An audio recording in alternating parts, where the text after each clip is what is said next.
Yeah, now it's... Do you think about the Roman Empire a lot?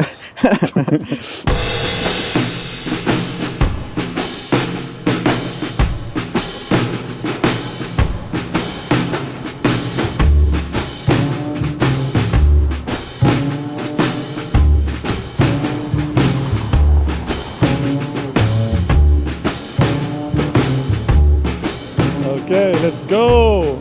Welcome to another episode of On the Street with. Today we are in Rome, Italy, with Lorenzo Catena, Italian street photographer, known for his striking composition and sense for, what did I want to say? As a little side note, I have been in Rome before, like 2 or 3 years ago, filming this exact video, but the files, they got corrupted. I wasn't able to finish our episode, which is a shame. So I promised Lorenzo that I will be back to do a proper video with him. That's what we're going to do today. I want to describe your work, but how would you describe your photography? It's Indescribable. Like you cannot... It's hard to describe, but he has an amazing eye for like details in the frame. He has a background in architecture. He is an architect. So I feel like this also translates into his photography. And yeah, first time I've seen his work, I was so blown away. I couldn't believe it was real. This will be part of a subject later. Yeah, we prepared some interesting topics, I think. Recently also Lorenzo was involved in a Fujifilm camera launch. He's been working with Fujifilm and doing a bit of street photography in the commercial realm, which is also a topic I think we can touch on because it's interesting, dealing with limitations in street photography or making money with street photography. He also published a book together with Eyeshot, which he did with another photographer from Rome, Valeria Tofanelli, and they did this project called Mareterno about, was it the seaside of Rome? Of Rome, yeah. So we also want to talk a bit about that. He told me that he kind of got tired of the seaside, which to me sounds like impossible. Lorenzo also teaches photography at schools. I think we will analyze the idea behind candid street photography. What to do with a genre that seemingly has no boundaries. What is appropriate to do, what is not appropriate to do, and should this even be a question? Because as we will see later, Lorenzo likes to, go outside of the perceived borders of what is allowed or not allowed in street photography, and I think this can be a good food for thought. And of course we're going to explore Rome together. This is a special day today as well because it's August 15 and it's a national holiday. As you can see, not much going on. A lot of stores and restaurants are closed. This started all in in the Roman Empire, where the Emperor Augusto initiated this holiday in order for farmers to get a break after the harvesting season. And then later when Emperor Constantine took over, he basically demolished paganism and then Catholic Christianity took over. So August 15 became a Christian holiday. And now the holiday is connected to Maria being called to heaven basically. And that's how the Roman Empire became the Holy Emperor, or maybe the Sacred Roman Empire. Holy is probably a better translation. So yeah, kind of a special day to do this video. And with that in mind, we're going to explore Rome together and also learn about Lorenzo's relationship to this city, which has changed a bit, right? Yes. Is that all correct? All correct. Did I introduce you correctly? Promoted. Okay, good. So today is a holiday, and you told me you want to show me some of the places you enjoy going. Yeah. But today's different, or are you also coming here? Usually when I go out from my apartment, my house, I come here by foot and I continue until where it's more action. Yeah. But I really like this place because of this church and this garden. Can we go Yeah. inside?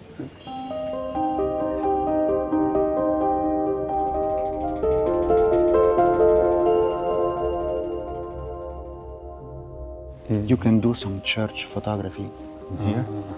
Yeah, I've seen a lot of church photography from you and other photographers in Something Rome. that I like to do. I really like the light coming in, for example, the door. Has nice light. I love doors somehow.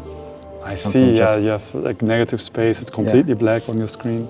It's a place which I really like. I get inspired. And it's not so far from where you live. No, it's very close.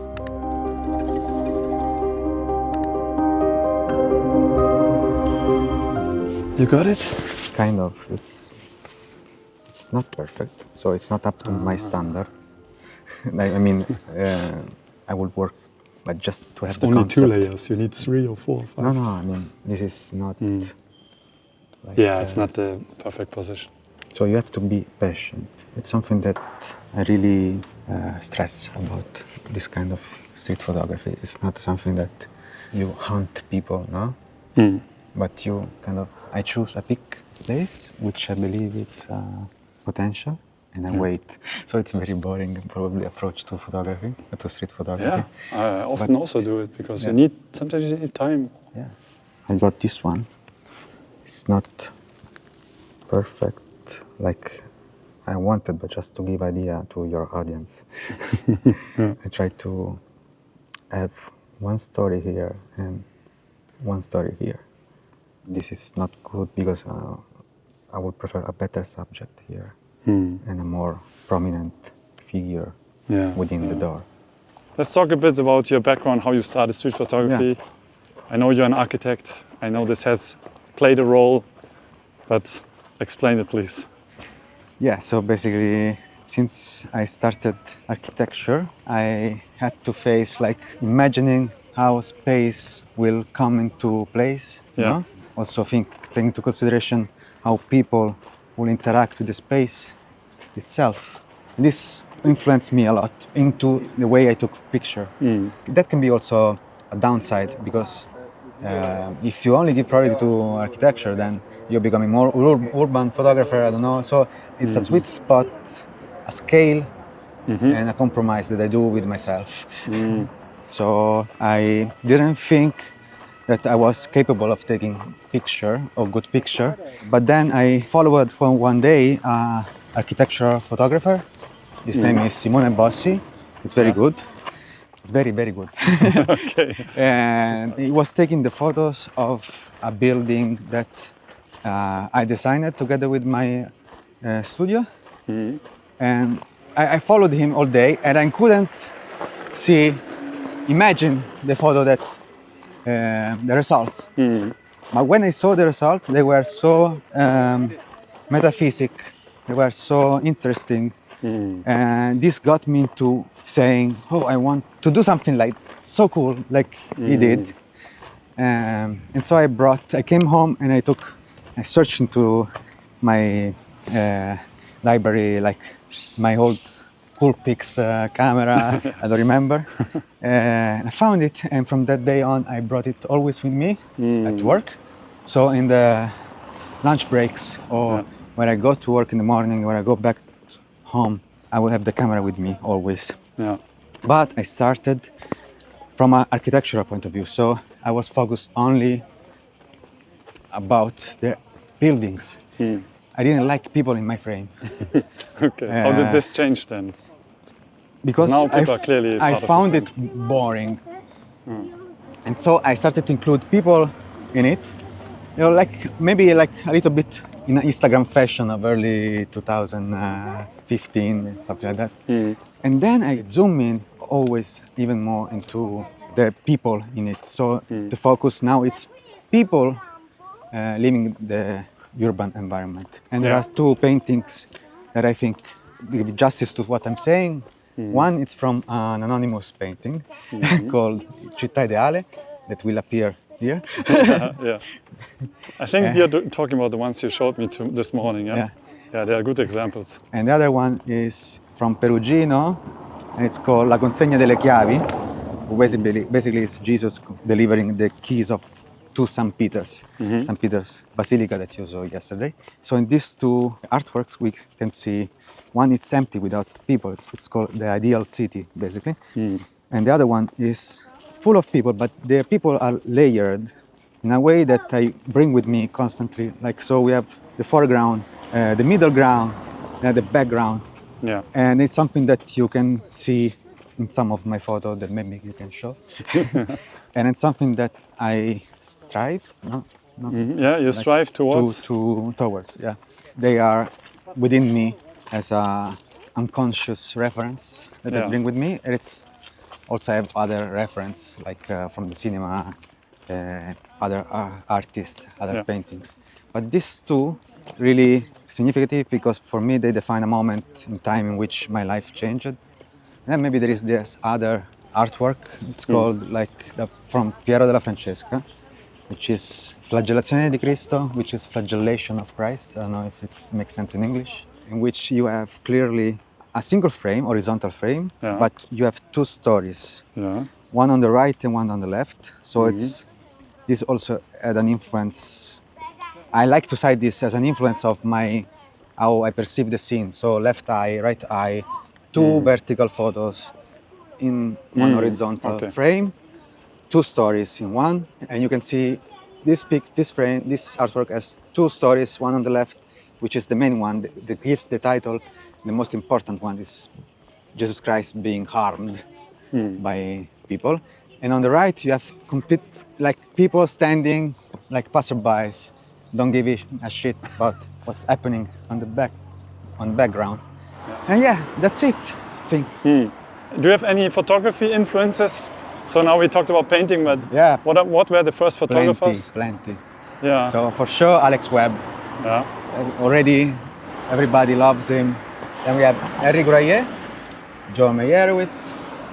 Then also Trent Park, Eyeshot, which is strange because our photography style is so different from Eyeshot.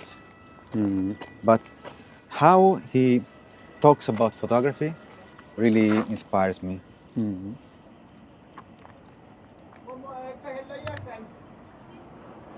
That's just visually interesting. Yeah. Another photographer I like, it's Guy Bourdin. I really like him because he merges fashion photography with street photography, I think.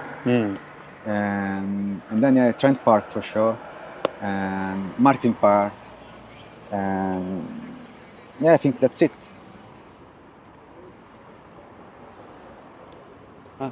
Scusa. No.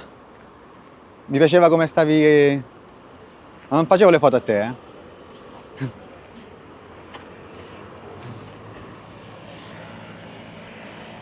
Did you get what you were hoping for?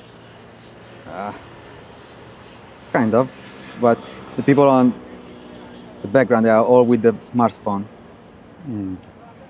That's something. So here and that, but moved. So.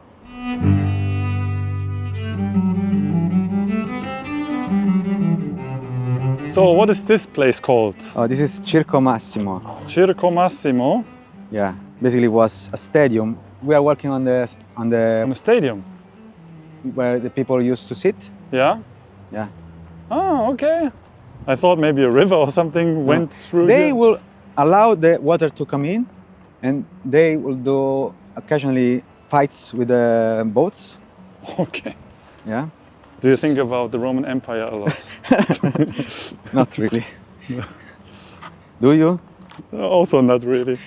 But being here, it makes me want to think about it. Yeah, because you are everything. Yeah, I'm walking on the Holy Roman Empire ground. I should wear this. Have you ever taken a cool photo here at this place? Seems difficult. Yeah, no. I had one there of a little girl doing some, acrobatic movements. Yeah, I but- think I know what you mean. But I didn't like so much. Well, it's different to take photos in your own city, Yeah. whether it is metropolitan city like really huge or really small. Yeah. It doesn't matter because of then eventually you finish the spots. Yeah. Or you feel like you photograph everything, and you lack inspiration from your own city. Yeah. Something that happened to everyone. It's different when you go abroad because you are so inspired, stimulated by everything that you never saw or you rarely see. So it's easier. But we need to be able to take photos in our city. It's something that I faced. Because you have been around the globe. You have been to many places. And being far away from home allowed me to think how I took photo in my city. Which is? How? Which is how. So basically, I used to hate taking photo in Rome because I really like color, and there is not so much color in my city. It's basically all yellowish and all whitish, which we can see in the background. Brownish because of the bricks, or yellowish because of the marble and travertine. Yeah. And so I used to not taking the picture or hating the picture that I was taking, but then I kind of embrace it, the nature of my city. Yeah. You found the solution. I found the solution. I follow this color, this material. So the underlying keyword that it's behind my photo that I'm taking lately, it's actually this marble stone called travertine, which is everywhere in the city. Yeah. And this gives me a leitmotiv, like fil rouge, leitmotiv, to follow, and it's also fits a lot with my architectural background because it really gives me another reason to frame architecture and life within the single frame.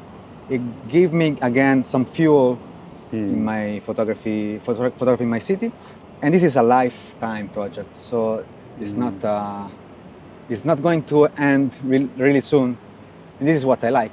Like it's a project that it's about having fun in my city, exploring my city. It can never end, and I'm okay with it. Yeah. So you struggled here first because you were looking for more modern surfaces. Yeah. More modern photography, contemporary photography, less texturized brick, marble, history, less history, more contemporary look and feel, which is absurd. But I was younger. Yeah. Okay, but this sounds like it almost sounds like an architecture project. Yeah.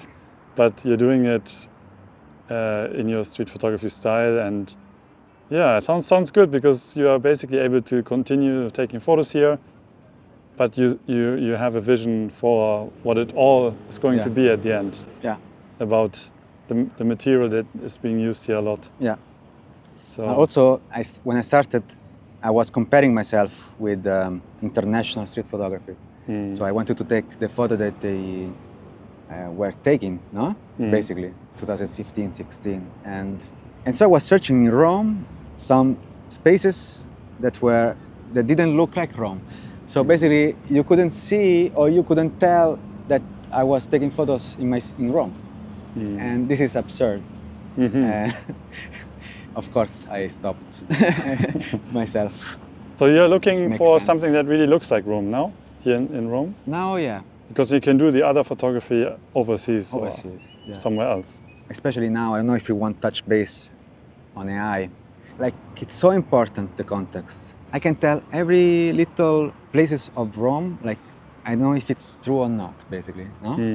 And so giving space in your framing about the context, it's really important. It's something that AI still cannot do. I don't know how long it will take to give the exact context of the location. Context of the location. Even the small, the little street that are in the center of Rome.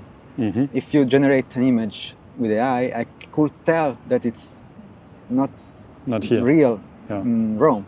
And also the text that appears on everything, like in the city, it's really important. Yeah. So I came to the conclusion that context is really, really important, and I want to incorporate more and more context in my photos. Instead, when I started, I wanted to be abstract. But abstraction is something that AI is really good. We are kind of, in a way, when the creation of photography, when photography was invented and the painting were super realistic, and then the paintings after the photography got invented, they got abstraction because the camera couldn't do abstraction. Now it's the kind of the opposite, no? We're going back. Artificial intelligence is really good in doing abstract photos, and now I feel like giving more context in photography is more important again. I don't know what you think. Let us know in the comments. It's hard to discuss this because who knows what's going to happen.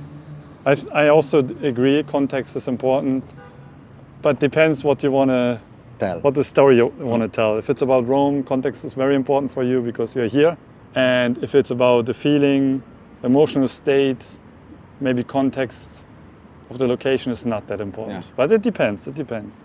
You know, including these details that are difficult to replicate, I think it's important. Because maybe in the past I would avoid to include something in the background because it was distracting or kind of ruin the shot. Yeah. Instead now, I kind of want it. I don't know.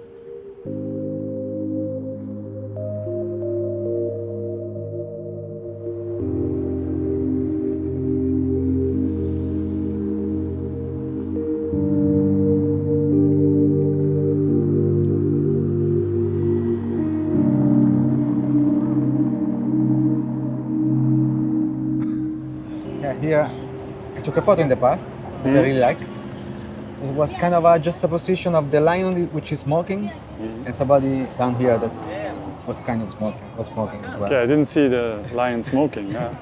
Okay. Also took a photo here for Fujifilm, but this was all covered because of the renovation. Is this allowed to photograph, publish, or you need to have No, you need license? to have permission. No? Permission. But since it was covered, the place was unrecognizable. Okay. You cannot tell that this is the place. Yeah. And maybe let's talk about that from the Yeah. beginning then. So you recently got involved with Fujifilm. You did a video for the Promotional video XE5 for launch, which I was surprised seeing you. I was happy seeing you because I thought, yeah, this makes sense to have you. How did this come about? I received a call, basically. Yeah. Of course, I was really happy because I'm a Fujifilm user. My first camera that I bought with my money, the Fujifilm X70. Yeah. I started street photography with that one. Since then, I only had Fujifilm cameras, but I never worked with them. I never pushed to work with them. But eventually, started collaborating with them. I don't know if we'll continue. Yeah. I hope so. And what were you supposed to do? What was the assignment? So it basically was a street photography assignment, Yeah. which is rare. And I don't think we as a category are prepared for it because there are so many rules to follow. Yeah. So of course you cannot photograph faces without the Model release. model release.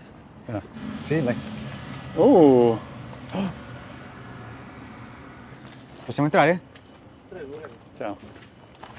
And you cannot photograph copyrighted artworks Yeah. or other brands. And we're talking about street photographs that are going to be used in a commercial Yeah. sense. That's why you have these restrictions, right? Yeah. And yeah, tell me about, I mean, I know it because you told me this, but was it challenging to take photos? And how much time did you have? And how did you approach taking photos for commercial with these restrictions? I think this is a really cool point of view. And Yeah. so I had to produce 15 photos and then produce a video, and then I hired people to film me. I had to do also an interview, recorded interview. I had to write a blog. I was free to go everywhere in the world with the budget that he gave me, but I decided to stay in Rome, so I had more time taking photos and experience the camera, which I really liked. Of course, since it was so challenging, no? Because I couldn't show people faces, I couldn't show this, I couldn't show monuments, which is tricky in Rome. I took more time with the camera, so I spent basically a month and a half in order to have photos that I could be proud to show also as a commercial work. Because often I thought if I travel to, I don't know, another place, I had maybe 3 or 4 days for doing the interview, for doing the filming me taking picture in the city, and also taking these 15 photos. So I decided that it was better, you know, having more time to Concentrate on taking concentrate on photos. good photos that could be nice for Fujifilm, but could be I could be proud of it. Yeah, yeah. This So is a to come challenging out part. with as an author, not only as an actor, you know. Yeah, yeah. And I had to change my vision because of those limitations. And I understood finally how important are silhouettes and shadows. Yeah, we like to talk down on like silhouettes. It's a kind of easy subject, but when you do commercial street photography, you're glad that there are silhouettes. Yeah. Yeah, it's a struggle. Like I know how it is, and I try to not be too attached to my commercial work because I'm never 100% happy with the commercial work. But do you feel you got some photos that you would happily include in your portfolio, or do you feel, oh no, this is definitely commissioned? I am happy to have taken some photos that I'm really proud of. Yeah. And some of which I couldn't share with the Fujifilm team because of copyright issue. So I took it anyway, but I use it only for me. Yeah. But this scene is so amazing. I mean, if we come during the day of the week, not during a holiday, I think there is so much to. It's the giant feet here in front of us. Yeah, somebody that maybe we don't have to be so close, but somebody that passes here from there, eventually this will happen. Yeah. Yeah, the light is also not perfect because this is in the shadow. Here's the background in the sun. We should pose in front of it. Speaking of the Roman Empire. It's cool. This is a new thing. This is a new thing? Yeah, it's cool. 1 feet is already so powerful. Powerful. And then looking up how tiny the humans are. I'm definitely going back here. Because all the time that I came, it wasn't free. Okay. Today it's free. Today's free because of the holiday? Yeah, I think. Don't quote me on that. So this should be Constantino, which is the guy that allowed the Roman Empire to cross the new era into the Holy Roman Empire.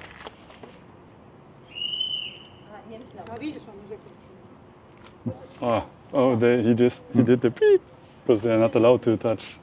Impressive, eh? They are looking at the phone, but they still saw it. It's probably a touch sensor, and then someone touches, they get an electric shock.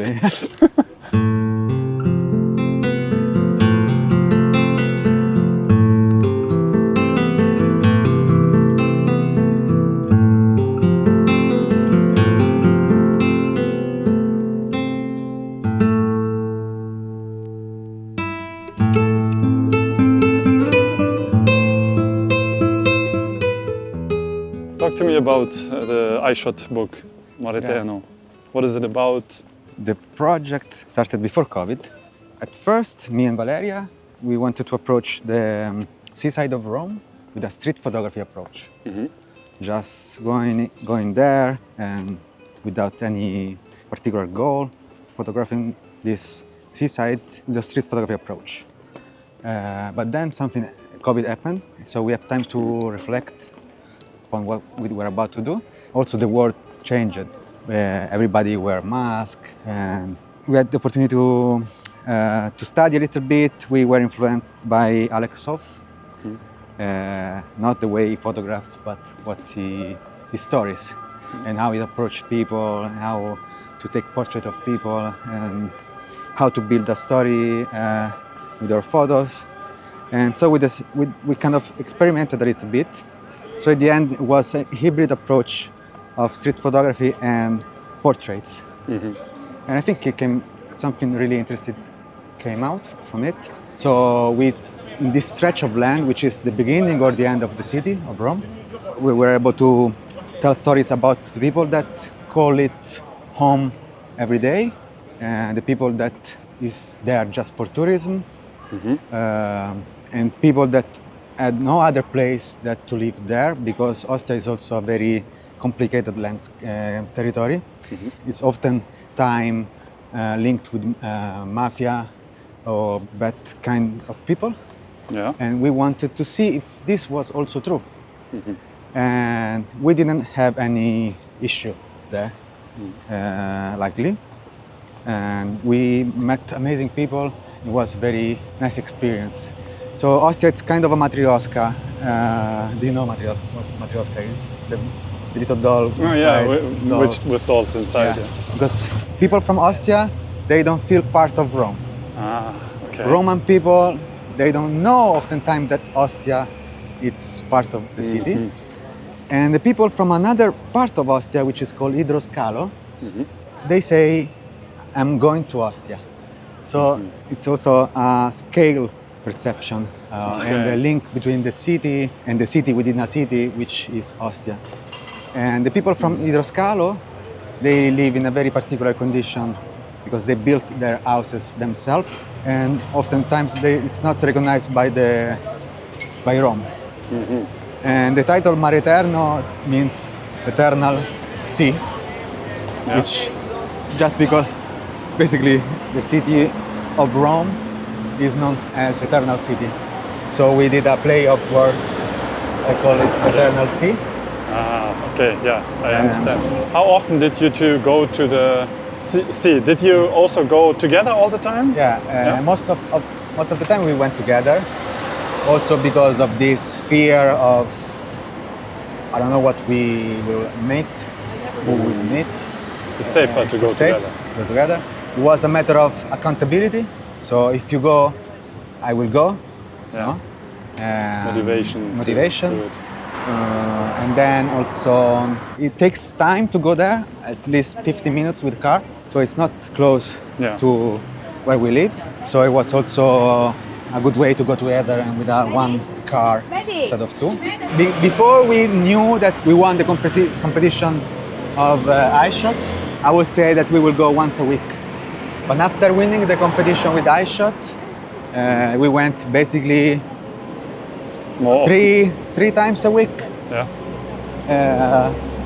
And it was cool because every 2 weeks we had a call with Marco of Eyeshot, and we would see together the shot that we took and which direction maybe the project will go. It's what interesting part of the so you had some guidance. Yeah. Or you had someone to look over and discuss the process. Exactly. Okay. Also because we were in two, it's very difficult to pick. Maybe there was bias, like maybe I like my photo more, or Valeria like her photo more. And so a third person, it's perfect because you are without guilt, It's somebody else that is choosing. Okay, yeah. And I think that was great. And we used the same camera, the same lenses throughout the project. Which was? The Fujifilm X20, the one that you would pick up I can the show other a day. picture. Yeah. You cannot go freely there taking picture because people there are kind of preoccupied that you are a journalist, that you are putting them on a bad light. We couldn't take the photos immediately. We spent basically a month getting to know each other and getting their trust. And then we were able to go out and taking photos.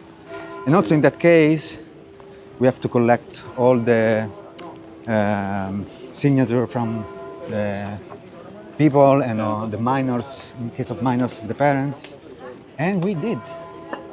Nobody said to us, no, just one to Valeria and one to me, but just for the publication on social media. Actually, that photo is available on the book.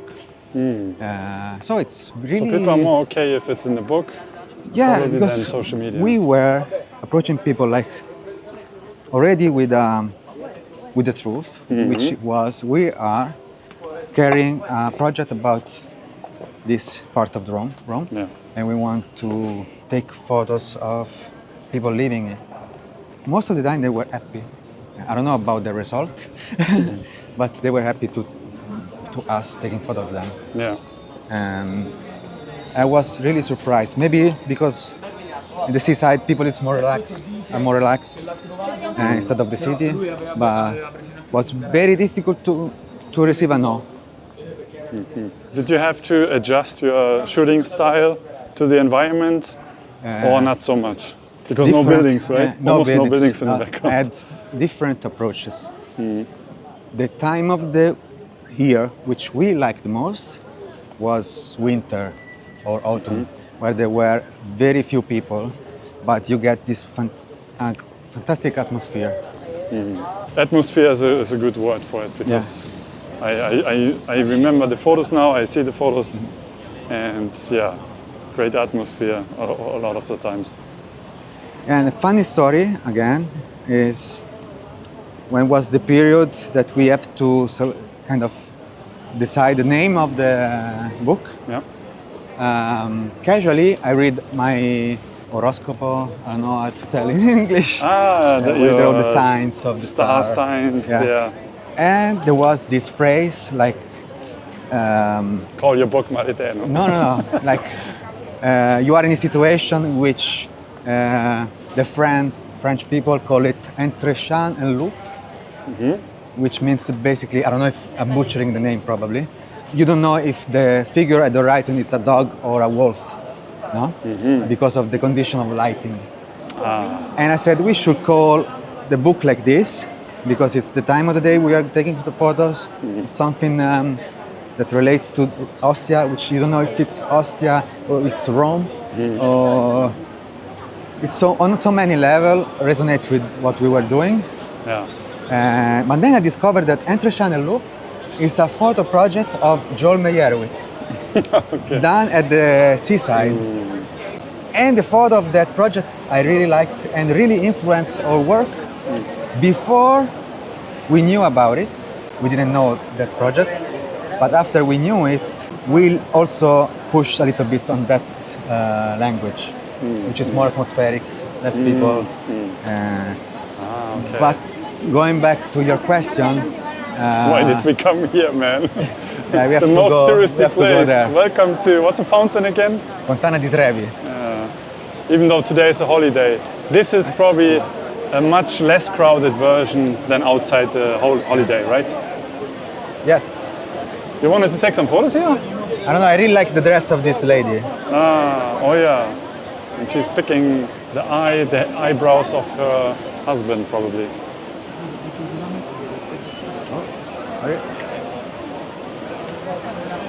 Oh, that was quick. Yes. Is your flash like already set up? Yep. You're using TTL? Yes. I have the same flash, but I never figured out how to set it up for like casual street photography. Yeah, one of the things I noticed when I saw your work for the first time was how well directed the flash was. It's not flash. I only do like fill flash, but you put the flash on the side, you make someone hold the flash. Yes. When did you become like Fluent in flash. fluent in flash? Yeah. You just experimented and until you Yeah, I figured it got out. a little flash with the cord attached to the camera, Yeah. and I tried and I started working with that. But was really limiting because this cord was really getting in the way with the screen, and I really hated it. Yeah. So then I invested with immediately with this one, the big guy. Which is Godox V1? V1. Yeah. Okay, but you use TTL, interesting. But, Because a lot of people like to use to control it manually. Yeah, for some reason, usually I use manual, Yeah. but this weekend it stopped working in manual.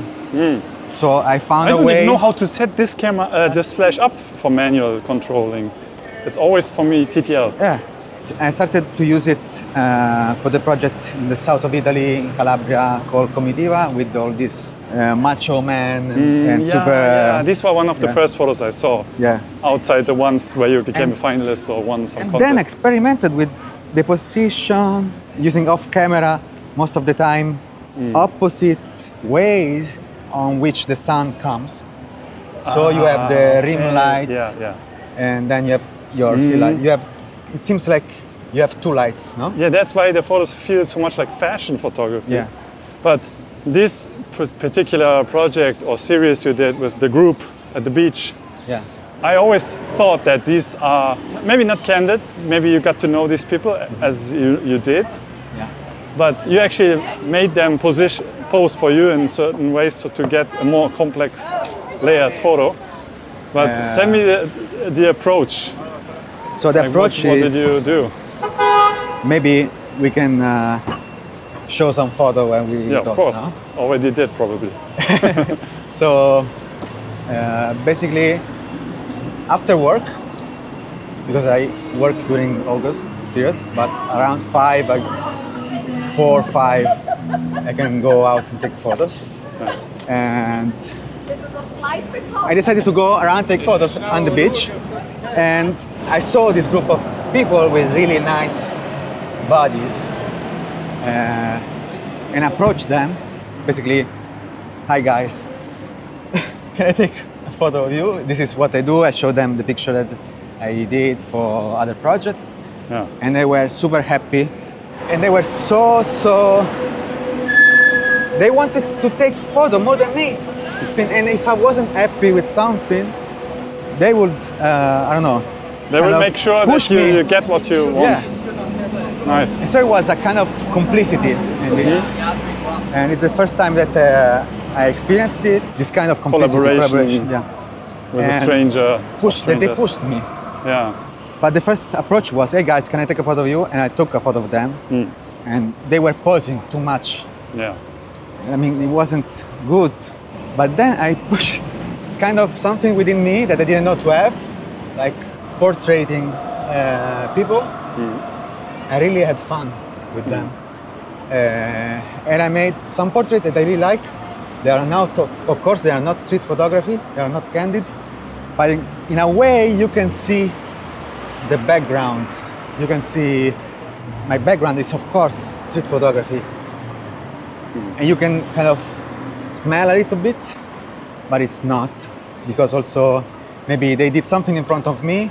I became friend of them. So for 3 years, I spent 3 summers with them. Oh, it's this long? Yeah. I thought it was just like 1 summer, but No. 3 summers. With these photos, I also tell the story of their evolution. So the first year, they weren't together, but maybe, perhaps I was aware of that, but they liked each other. The next year, they were together. So couples, 3 couples. And the third year, some relation changed, basically. And so with these photos, I also tell the story of the fights or the broken relationships or the love. But it's cool because it's not that suddenly I wasn't a street photographer. But in that condition, I was able to express myself also with that language, which is more close to maybe fashion or something like that. And I liked it. I'm proud of those photos. Yeah, they're amazing. Are you going to make something out of it? I mean, you showcase the work, but you're I've going prepared to... a small book that I really like, but the last year I started to take photo thinking of them, but without them, because I saw that it lacks some fillers photos. So it's kind of, I'm thinking of them, of my experience with them, but I don't need them to appear in the shots, and there are more conceptual photos, which are less powerful as an image, but they can connect with other images, no? So I feel like it's not completed yet. In my vision, it should be really a small book with a really precious kind of...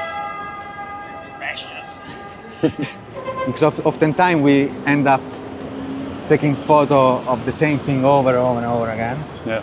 And I think that a lot of powerful photos I already got of them. Now I need some photos that are more conceptual. You're texting in the middle of my video? Yeah, because there is Just a kidding. friend of mine that's coming. Okay, no problem. Okay, I have a question for you because I wanted to touch on the asking for a photo part and staging a photo, because you know, we talked about this in your apartment. I think we should repeat it here because What did we tell? What did You know, we about say? you showed me this presentation. You show your students about what is street photography, like an introduction, and then you have the definition of someone. We won't name it, and then you showed how this definition can also be false. Yeah. So, and street photography has no boundaries except that we kind of expect it to have something candid in it, something authentic. But it's not documentary, it's not photojournalism. It's not It something can that also, you can define, no? Yeah, it can also be documentation, Yeah. but we are also expressing ourselves through the visual craft of it. Yeah. And you know, when I found out that the photos you took, the portraits, let's say, because they look so much like street, I thought, wow, this cannot be candid, but it feels candid. And then you tell me, yeah, you told them to please hold my flash here, and you made a layer. So, okay, I was kind of relieved because Lorenzo's just a human. But in the end, it doesn't make the photos worse to me. But how do you feel? Like when someone says, "Oh, they're not candid," it's not good. I have a because fear of being the shitstorm coming, you know, about when you talk about that this photo is not candid. Or by the end, I don't care because I like the result and I like how we achieved that photo. Because we saw that even if you apply a candid moment with no manipulation, with no, what was other things like manipulation or creation. That was what I wrote down. In my but notes. that's the definition of that photographer that we're not talking Candid. about. It has to be candid, candid. it has not manipulated. And then we saw a group of photos in which they were candid, they weren't posed. And it met all the criteria. Yeah. Candid, Unposed, unposed, not influencing the scene. Yeah. Was But it was everything boring. perfect? Well, it was super boring. Yeah. So I like to bend the rules within what's acceptable, and also I think that I can create something interesting without comply to these rules that we created ourselves. No, it's and then oftentimes we saw also other photographers like portraits. We saw political documentarian photos. We saw landscape. They weren't about people. That weren't. They were staged, but they were interesting. And for me, they were kind of street photography. They smell like street photography. I don't know. And they were more interesting of those candid photos. That in the end they are a little bit boring. So with that project, I had the opportunity to push myself a little bit further. Also, who cares if you only got one good photo, interesting photo, because you didn't ask, you took it candidly, and then you stopped the project. You didn't do a project. You only have one good photo. Yeah. If I would know that you could get these other photos, I would say, no, go back. Yeah. Do this what you can do, and not what you can get away with without asking. It's not that we have to, I don't know, comply. Unless we enter a competition where it's like, who got the best candid photo, 100%. That's to say that not all of my photos are staged. Of course. Those of that project. And instead, for Mareterno, we spoke with people because it was COVID, so they as long as we approached them, they had the mask put on. So we asked them we talked to them, and there is that situation. It's hybrid. So maybe the portrait of the person is a portrait, but behind of them is candid. So it's hybrid situation. And also that thing I like because kind of more respectful. I don't know. You engage with people, you know them, you know their stories, you know what they do. They are not just objects coming to the frame. No? There's more connection. They're not props. They're not I mean, props. they are props, but you get to know your props. The connection, you create a connection. So, I have a terrace overlooking the sea. Come to my apartment, you know. You know, I know this guy that lives in a car. I don't know. Create connection, Yeah, it creates new opportunities. because you don't know, you are not from that territory, their district, and suddenly you have connection. You have links.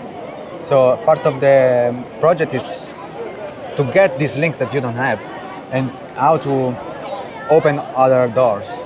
Yeah, exactly. And once a door is open, no one will say, "Wait, I can't do this anymore because now it's not candid anymore." Sorry, guys. Exactly. Search for another photographer because I really care about candidness. Yeah. Because, I know. Yeah. Also, this thing about candidness. Just recently, I've been to a festival. Amazing photographer, amazing projects. None of the photo. They are not interested in street photography to exhibit.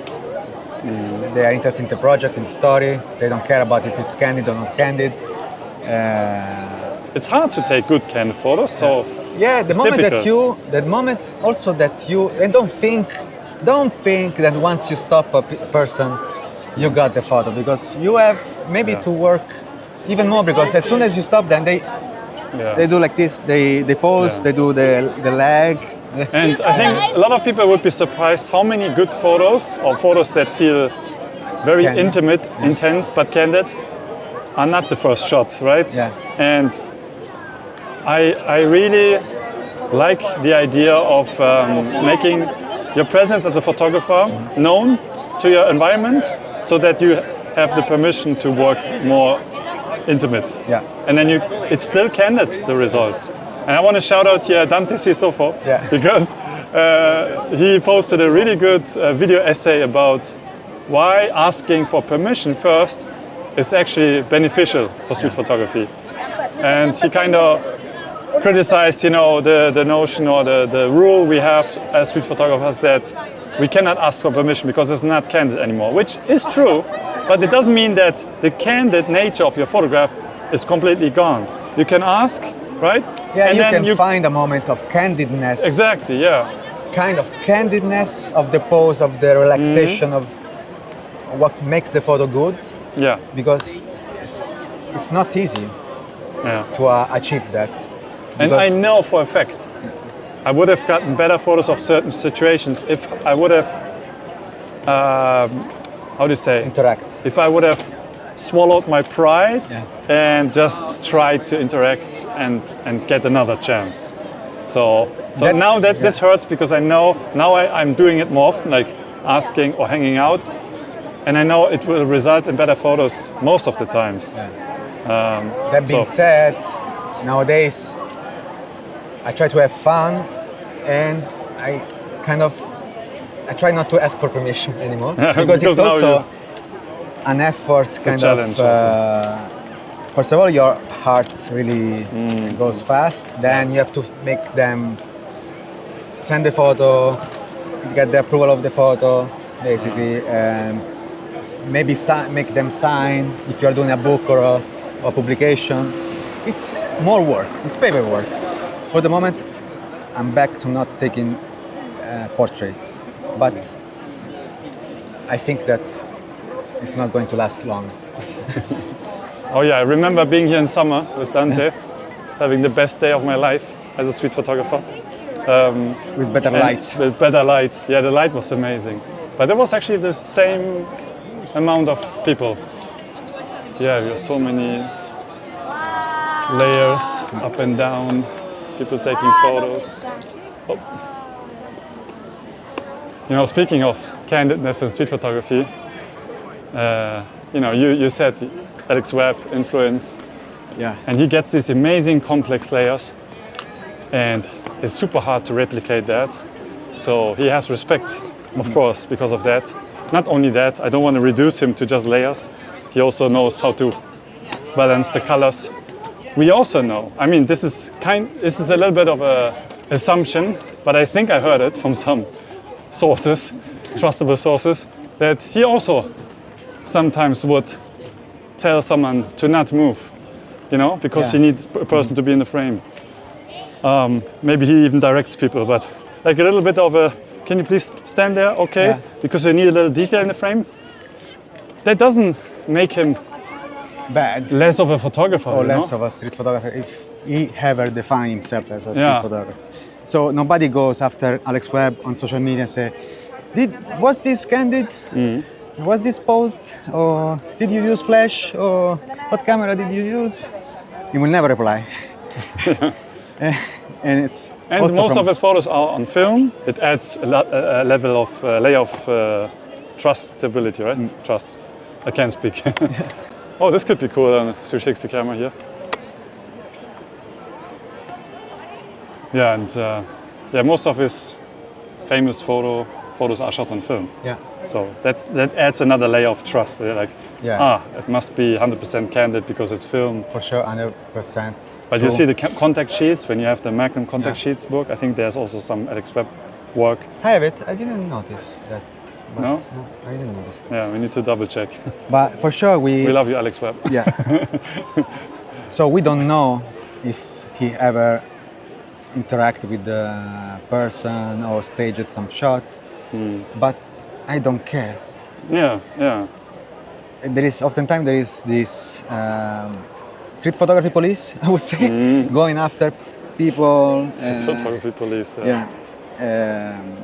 About the nature of their photos. Especially nowadays where photos can be staged Yeah. or manipulated or generated. You know, Which so we are I all underst- suspicious. About the generation, I understand. Yeah. 100 megapixel.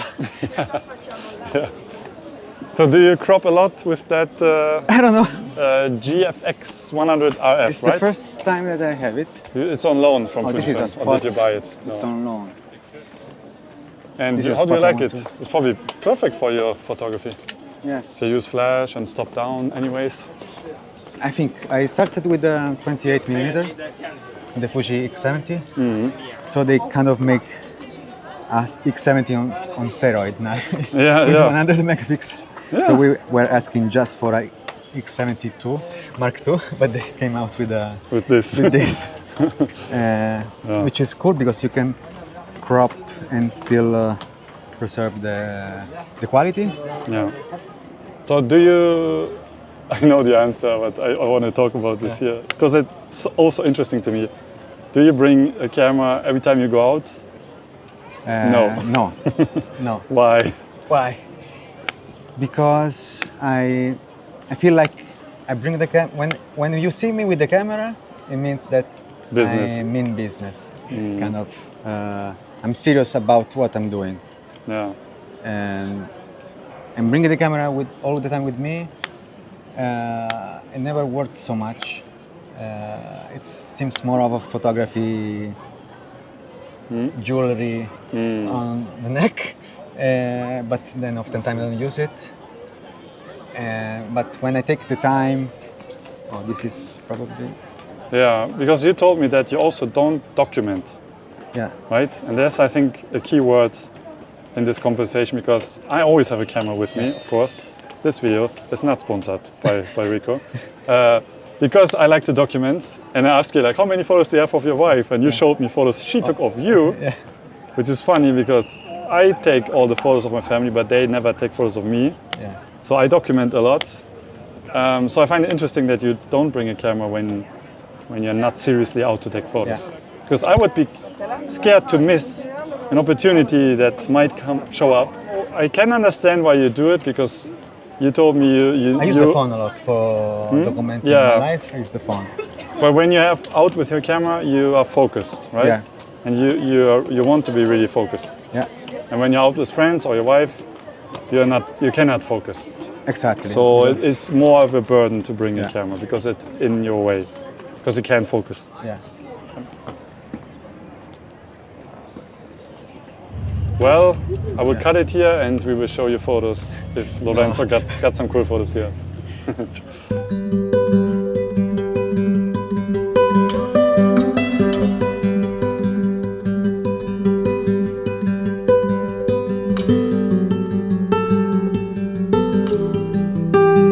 Okay.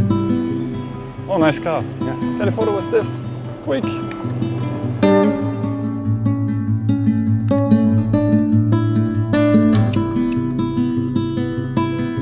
Okay, I remember this from your photo. Oh, this is nice, yeah. So this photo you took, yeah, we have to show this. It's so fun. Yeah. I like it. It's so simple, but I really like it. So it's, you see, the 28mm will be too wide, no? So with the crop, I can find the right position. The way the face is divided, it works so well. Okay, we show your version, which probably looks better than mine, but because I cannot crop that much with this camera, but I wanted to do the same.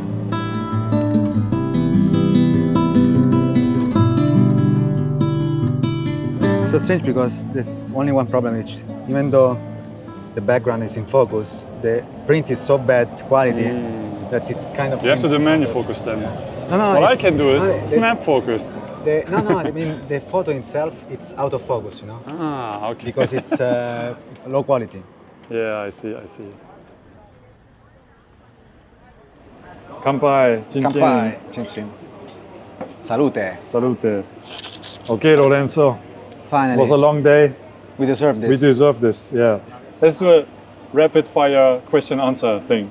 If you could choose any place to live for a while to take some photos outside of Rome, what place and would you go now?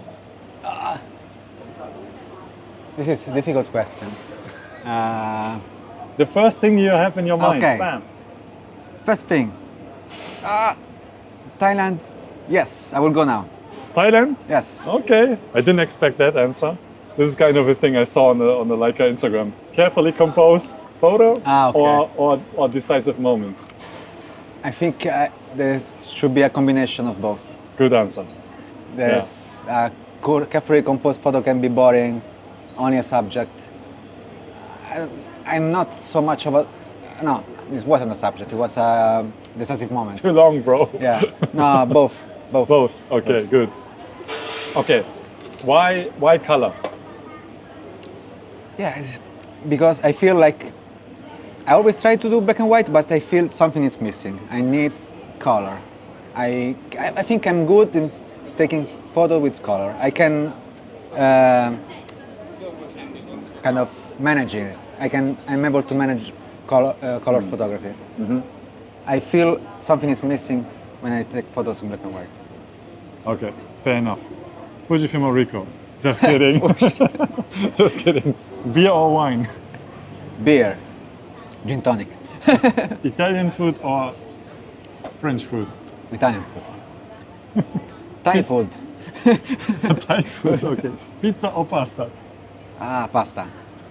Pasta. What is this game? Okay. Okay, I think we should end it here. So yeah, thanks for showing me around. This is only day one. Only of one. A few more days. And yeah, it was fun. Where can people find you? On your Instagram? On Instagram, and that's it. Just Instagram. No website? No, I have a website, but I need to update it. Okay. So you can Classic. find me on lorenzo.catena.com, but it's very old stuff. Okay, anything upcoming that you want to plug? Who knows when this video is coming out? I'm a slow editor. Yeah. Nice. I'm going to Korea soon. Okay, stay Maybe tuned. I can send you some photo from Korea. Okay.